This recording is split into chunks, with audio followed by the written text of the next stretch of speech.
kasih banyak atas kesediaan dan waktunya yang diluangkan untuk kami. Perkenalkan, nama saya Jenny Septitasari dan rekan saya Firma Rubitasari. Di sini kami mendapat tugas dari sekolah atau kampus kami untuk melakukan wawancara singkat mengenai penyusunan dan penggunaan bahan ajar di sekolah dasar. Apakah kami boleh mulai mengajukan pertanyaannya, Bu? Silakan. Oke, pertanyaan pertama. Berdasarkan pengalaman Ibu mengajar, bisa tolong sebutkan apa saja bahan ajar yang biasa digunakan untuk anak SD, khususnya pembagian untuk jenjang kelas rendah seperti kelas 1 sampai kelas 2. Mbak, untuk bahan ajar kelas 2 itu menggunakan media yang ada di buku, bahkan dengan alat bantu seperti gambar-gambar. Itu di bidang studi PPKN itu kami menggunakan gambar simbol Pancasila, teorinya Pancasila. Kemudian untuk bahasa Indonesia itu tentang pelajaran huruf kapital, kami juga menggunakan gambar perangkaian huruf yang termasuk huruf-huruf kapital. Anak mengenal yang mana huruf kapital, mana yang tidak termasuk huruf kapital, gitu Mbak. Oke, terima kasih Bu. Berarti Ibu menggunakan bahan ajar bentuk media cetak ya Bu? Iya. Oke, untuk pertanyaan yang kedua, dalam satu kelas kan pasti kemampuan anak itu berbeda-beda ya Bu. Nah, ada yang cepat paham dan ada yang butuh waktu paham itu lama. Nah, menurut Ibu, bagaimana cara menyusun atau membuat bahan ajar yang bisa merangkul anak-anak dengan kemampuan yang berbeda-beda tersebut? Untuk anak-anak yang lebih cerdas, cepat menangkap, itu kami sisihkan terlebih dahulu. Kalau dia sudah bisa menangkap, kita kasih tugas. Sedangkan anak-anak yang belum, kami kelompokkan lebih perhatian lagi, menunjukkan bahwa gambar yang kami sediakan ditunjukkan lebih dari 3 kali penjelasan supaya anak itu lebih cepat menerima, bisa dengan setara dengan lawannya. Baik, terima kasih Bu. Nah, sekarang saya yang bertanya ya Bu. Sekarang kan teknologinya sudah maju. Menurut pandangan Ibu sendiri, sebetulnya mana yang lebih cocok untuk anak SD dari kelas 1 sampai kelas 6? Apakah bahan ajar cetak seperti buku dan modul, atau bahan ajar multimedia seperti video dan animasi interaktif? Nah, untuk bahan ajar yang kami gunakan selain dari bahan ajar media cetak, itu kalau pakai video karena alatnya terbatas, kami bisa cuma menggunakan video di HP atau di laptop. Kalau pakai alat cetak yang seperti TV besar, itu alatnya satu, tidak memungkinkan karena bergilir untuk kelas ini. Untuk pertanyaan keempat, sebagai pertanyaan terakhir, bagaimana caranya seorang guru menentukan bahwa suatu bahan ajar itu memang cocok dan tepat untuk anak didik, serta apa saja alasan utama dibalik pemilihan tersebut? Ya. Untuk bahan ajar yang cocok kami gunakan karena kami tempat tinggalnya di desa. Kita gunakan bahan ajar contoh seperti contoh di dalam lingkungan sekolah dulu. Ya, itu akan lebih cepat anak-anak bisa menerima atau menangkap dengan contoh yang ada di lingkungan kita, dengan misalnya di lingkungan kita seperti bahan ajar tentang lingkungan itu kita tunjukkan di halaman sekolah. Kemudian untuk medianya itu kita bisa menggunakan zaman sekarang, walaupun istilahnya tidak ada media yang mencukupi, kita gunakan di HP, kita lihatkan sama anak-anak. Toh anak-anak sekarang kalau kita menunjukkan di HP itu bisa lebih mengerti. Dengan keadaan yang terbatas, kita bisa mengikuti dengan pelan-pelan tapi pasti.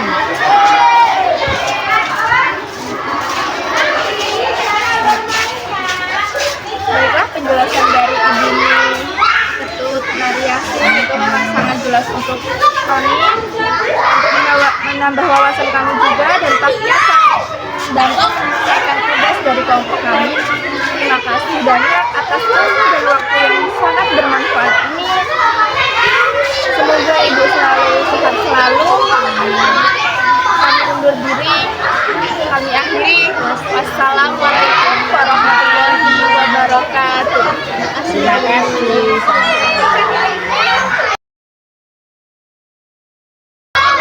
Terima kasih banyak atas kesediaan dan waktu yang Ibu luangkan untuk kami. Nah, perkenalkan, nama saya Ratu Sariwati bersama rekan saya Sudara Ayu.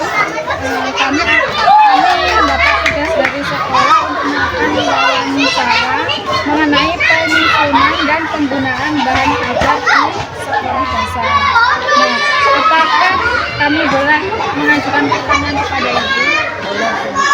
Yang pertama, Bu, berdasarkan pengalaman Ibu mengajar, bisa tolong sebutkan apa saja bahan pengajar yang digunakan di SD khususnya untuk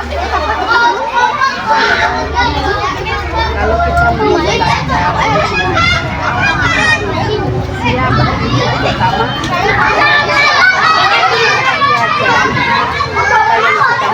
pertama kita siap sebelum kita melakukan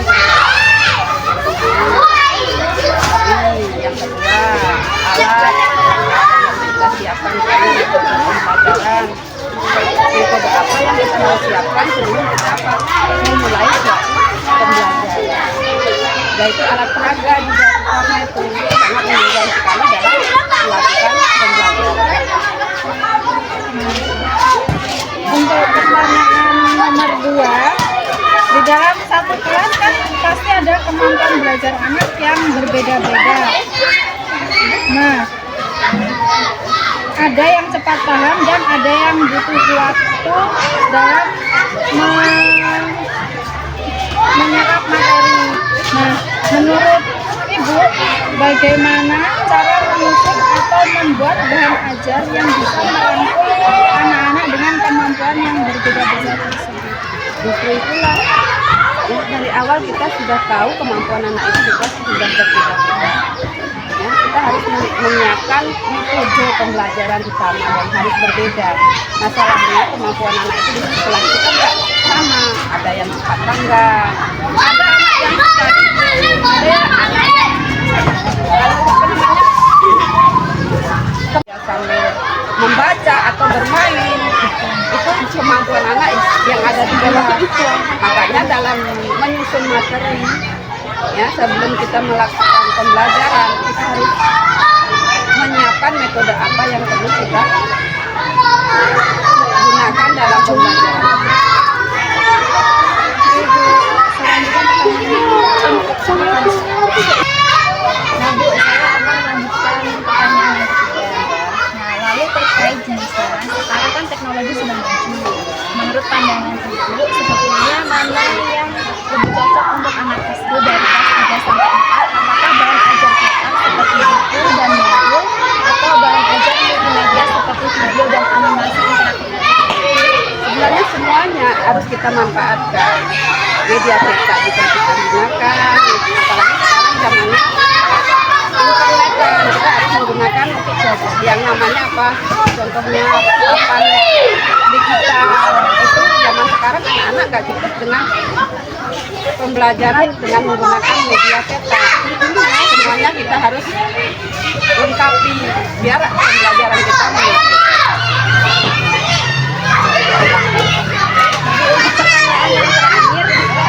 Bagaimana cara seorang guru menentukan bahwa suatu bahan ajar itu memang cocok dan tepat untuk anak didik, serta apa saja alasan utama dibalik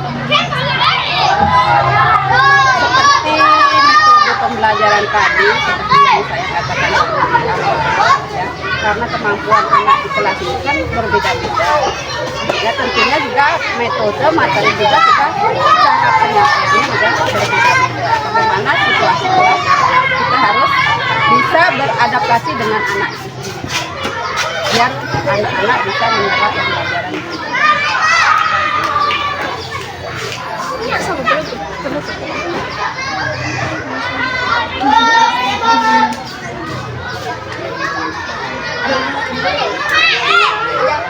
Ya, kamu lah ya.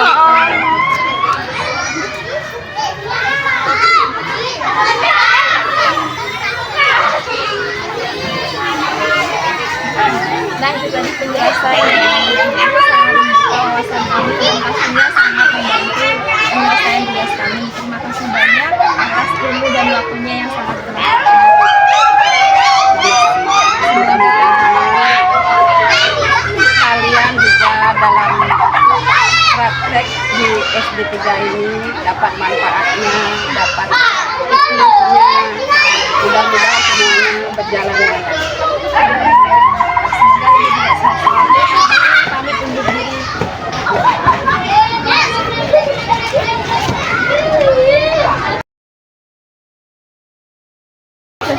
Selamat siang, Bapak. Siang juga, ada yang dapat dibantu? Iya, Bapak. Terima kasih atas kesediaan Bapak dan waktu yang Bapak berikan untuk kami. Perkenalkan, nama saya Jenny Septikasari dan teman saya Cynthia Rahayu. Kami mendapat tugas dari kampus kami untuk melakukan wawancara singkat mengenai penyusunan dan penggunaan bahan ajar di sekolah dasar. Nah, apakah kami boleh mengajukan pertanyaan, Pak? Monggo, silakan kalau nanti kami memang bisa kami jawab sebisa kami. Oke, terima kasih. Pertanyaan yang pertama, berdasarkan pengalaman Bapak, bisa tolong sebutkan apa saja bahan ajar yang biasanya digunakan di sekolah dasar atau SD, khususnya pembagian untuk jenjang kelas 5 sampai 6. Biasanya kami yang ada di SD kami ini melakukan bahan ajarnya yang pertama menggunakan modul ajar. Biasanya juga digunakan dengan modul ajar. Kemudian untuk melengkapi supaya bahan ajar itu lebih baik, bisa berjalan sesuai dengan kurikulum yang sekarang, biasanya Bapak Ibu guru menggunakan dan mengambil dari data internet. Bisa searching mana bahan ajarnya yang cocok dan sesuai dengan kurikulum dan silabus, itulah yang digunakan. Baik, Pak, saya akan lanjutkan pertanyaan yang kedua. Nah, di dalam satu kelas kan pasti kemampuan belajar anak berbeda-beda. Ada yang cepat paham dan ada yang butuh waktu lebih lama. Menurut Bapak, bagaimana cara menyusun atau membuat bahan ajar yang bisa merangkul anak-anak dengan kemampuan yang berbeda-beda tersebut? Nah, untuk merangkum bahan ajar yang disampaikan kepada anak-anak itu biasanya karena guru itu kan memahami dari anak-anak itu kan namanya ada tes juga, tes ketika makanya untuk itu guru-guru harus bisa siapkan pembelajaran inklusif, artinya bisa menyesuaikan keadaan siswanya, bagaimana cara anak itu cepat menangkapnya, yang pelan sehingga semuanya tercover sesuai dengan kemampuan masing-masing. Itu supaya bahan ajar yang disampaikan sesuai dan dapat diterima oleh anak. Sama-sama.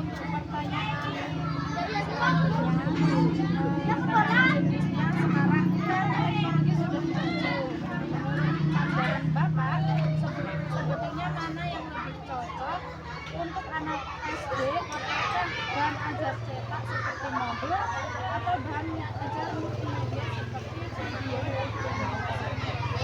Keduanya harus saling dikombinasikan, karena kalau anak SD itu kalau secara multimedia saja dia juga kurang memahami juga. Oleh sebab itu ya modul bahan cetak juga digunakan, multimedia juga digunakan, sehingga dengan adanya kedua bahan tersebut sasaran yang akan digunakan biar tepat sasaran dan dapat dipahami oleh anak, apalagi yang senang dengan gambar dan suara, maka perlu multimedia tadi seperti video ataupun audio dan lain sebagainya.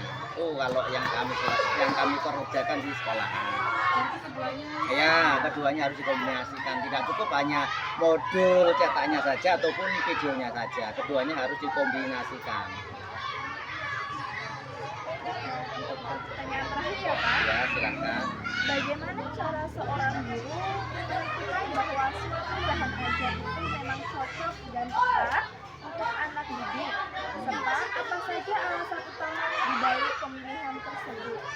Yang pertama tentunya kita kan sudah tahu kriteria anak tersebut. Kemudian yang kedua, kita menyesuaikan dengan silabus dan kurikulum. Apabila silabus dan kurikulum sudah sesuai, baru kita akan sampaikan kepada anak supaya anak lebih bisa memahaminya. Dan apabila nanti ada soal yang disampaikan oleh seperti ujian akhir semester, kan soal yang keluar kalau memang itu sesuai silabus dan kurikulum, tentunya anak yang sudah dipelajari tidak akan kaget lagi dengan soal-soal yang diberikan. Alasannya supaya anak itu ya lebih tahu aja, supaya lebih mengerti dari kurikulum tadi, supaya tidak melenceng dari kurikulum dan silabusnya. Penjelasan dari Bapak ini sangat membuka wawasan kami dan pastinya sangat membantu penyelesaian tugas kami. Terima kasih banyak atas ilmu dan waktunya yang sangat bermanfaat ini. Semoga Bapak sehat selalu.